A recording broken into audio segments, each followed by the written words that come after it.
Today's topic, we're about to go there. We're talking about the infamous 75 hard. The 75 hard challenge has been completed. I'm on day 30 of the 75 hard and I'm gonna be so for real. So I've just completed 75 hard. Get ready with me while I chat about the 75 hard challenge. So it's been over 2 weeks since I finished 75 hard. That is crazy. But let's be honest just for a second.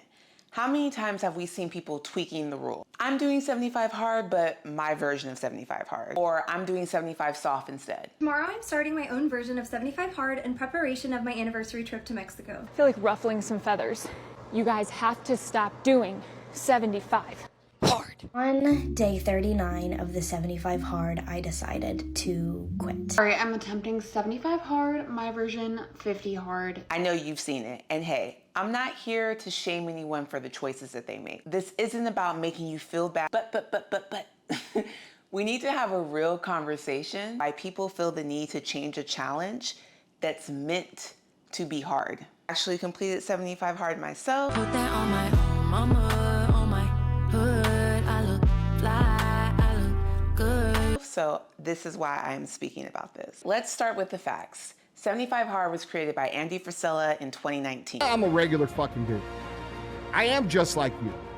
And I know that if you put in the work, you could have a life just like the one you claim you want. The program isn't just about getting shredded, although that may happen. It's a mental toughness challenge, not just physical. And as a person who has done this, it has completely changed my mindset. If you're new to my channel, hi, I'm Alyssa Amanla, fitness content creator. Here are the core rules. 2 45-minute workouts per day, 1 must be outside, no excuses. Follow a strict diet of your choice, no cheat meals. Drink a gallon of water every single day, read 10 pages of a nonfiction book, take a progress picture every single day. And you've got to do this for 75 days straight. If you slip up, guess what? You start all over again from day 1. 75 hard isn't meant to be easy. The literal description's within the name. 75 hard, not 75 easy, not 75 convenient. The whole point is it's supposed to force you out of your comfort zone. The minute you start changing the rules, it's not 75 hard anymore. You've turned it into something else entirely, something that's comfortable to you. And here's the bigger conversation. In our culture right now, we struggle with committing to hard stuff. We do everything to avoid discomfort. As humans, we're wired to avoid hard things. According to studies in evolutionary psychology, our brains are designed to prioritize energy conservation. Our ancestors need to survive with minimal effort and maximum reward. I get it. Basically, do just enough to avoid danger or find food. That's why we naturally gravitate towards comfort and ease. It's a survival instinct. Fast forward to modern times, we don't have to fight off predators anymore, but that same psychology shows up in how we face challenges. We tend to avoid anything that feels like it'll take too much effort or push us outside of our comfort zone. Studies even show that people will choose short-term comfort over long-term gain. It's called the pleasure principle, where we instinctively seek pleasure and avoid pain. But here is the problem with that. Growth doesn't happen in your comfort zone. When we avoid doing hard things, we stay the same. We stay stagnant. Research from Stanford shows that people who choose immediate comfort tend to have higher levels of dissatisfaction and lower resilience when facing real-life challenges. You're not just avoiding the hard task, you're missing out on building mental toughness. So while your brain might be telling you, hold up girl, chill, take the easy route, guess what? That's that old wiring talking. In order to evolve, to reach new goals, we need to push back a little on the urge to comfort. That's how we rewire our brains to handle adversity. It's almost as if we're okay with improvement as long as it's easy, as long as it doesn't require real sacrifice. And that's why we have this whole wave of people doing their own version of hard challenges. It's almost like we want the title without putting in the work. We want the results, but not the grind. When I did 75 hard last year, it was tough, obviously. I'm not gonna sit here and sugarcoat it for you. There were days, multiple days, where I just didn't feel like doing it. Times when I wanted to eat whatever I wanted, skip the gallon of water, or forget the progress pic. I did 75 hard October of last year to January. I missed Halloween. I missed Thanksgiving. I missed Christmas. I missed New Year's. But you know what? I didn't stop, because that's the whole freaking point of the challenge. The challenge is designed to expose your weaknesses, not accommodate them. And that is what changed me. I stuck to the rules, I stuck to the program, and I completed it. And now it's been an official year since I finished the challenge, and I haven't let up.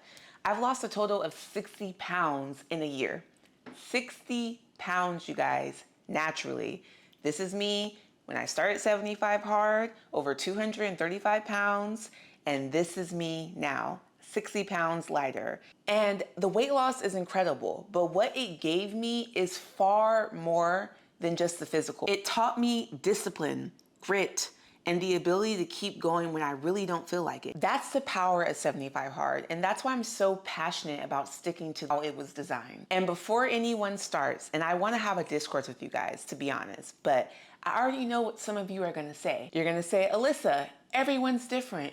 They're still doing a version of the program. Why does it matter? Some people can't commit to something so strict, but this isn't just about 75 Hard specifically. This is about our relationship with avoiding hard things, period. Whether it's fitness, business, personal goals, too many of us are just letting ourselves off the hook because it's uncomfortable, because you don't want to do it, because you are finding an excuse. Hard doesn't mean impossible.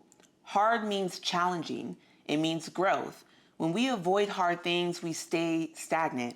We get stuck in this cycle of good enough. But good enough isn't greatness. It's not going to take you where you really want to go. And listen, I'm not saying that you doing 75 Hard is going to completely change your life. All your problems are going to go away. But what if we just committed to doing hard things in general? What if instead of opting out or modifying a plan, we actually leaned into discomfort and let it refine us? What would that look like? I want to challenge all of you guys watching today. Ask yourself, where in my life am I opting out of doing hard things? Where in your life are you saying, I'll do it, but only if I could do it my way?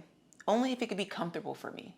Only if it's not an inconvenience? I'm not saying that you have to do 75 Hard, but I am challenging you to think about, why do we avoid doing hard things? If you can't commit to the hard now, then what happens when life throws something at you that you can't adjust or modify? I want this to be a safe space where we keep it real with each other. So drop a comment below of one thing that you've been avoiding because it's too hard. And be honest. Let's start the conversation here. And maybe, just maybe, through this dialogue, you can inspire someone else to tackle what they have been avoiding, what they have been saying that's too hard for them. I know that this video is not gonna resonate with everybody. I know some people are gonna be really upset.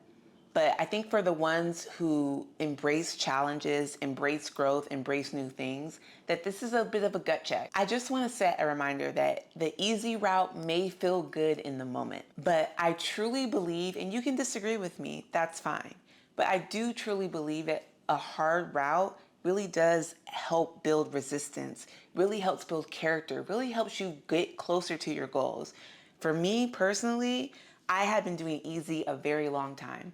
I was doing easy in every capacity of my life. I was overweight, wasn't really special at anything. I felt like I was just ordinary, and I was doing easy for years and years. I would start the gym, stop the gym. I would start eating healthy, I would stop eating healthy. And it was just the easy route. It wasn't until I started to embrace challenges. The first thing I did was I ran a mile every day for a week. I hated running. I absolutely hated running. I literally could not understand people who ran for fun. So that was where I started. I was like, I hate doing this, so I'm going to rise up to this challenge and run every day a mile for a week straight. I have a video on it. It's one of my earlier videos on my channel. And it sucks at first. It absolutely sucked. But it taught me so much. And then through the process, I learned how to do hard things. I actually somewhat enjoy running now. I kind of sort of get it. And I think if I never would have challenged myself that, I would have stayed in my comfort zone. I would have stayed exactly where I was. So if you're the type of person that doesn't like cutting corners and you want to embrace the hard stuff, make sure that you subscribe to my channel and keep up with me. I will also provide my social handles below. I'm very transparent on my socials, and I think you get to know me a little bit more. And the thing about me is, you guys, I hold myself accountable. Everything that I'm saying, I actively do in my own life, and you can see that on my social media. If you enjoyed this video, make sure you like, comment, and subscribe. And I meant what I said. I really want you guys to leave in the comments below a hard thing that you've been avoiding that you're ready to tackle on. And I will see you guys in my next video.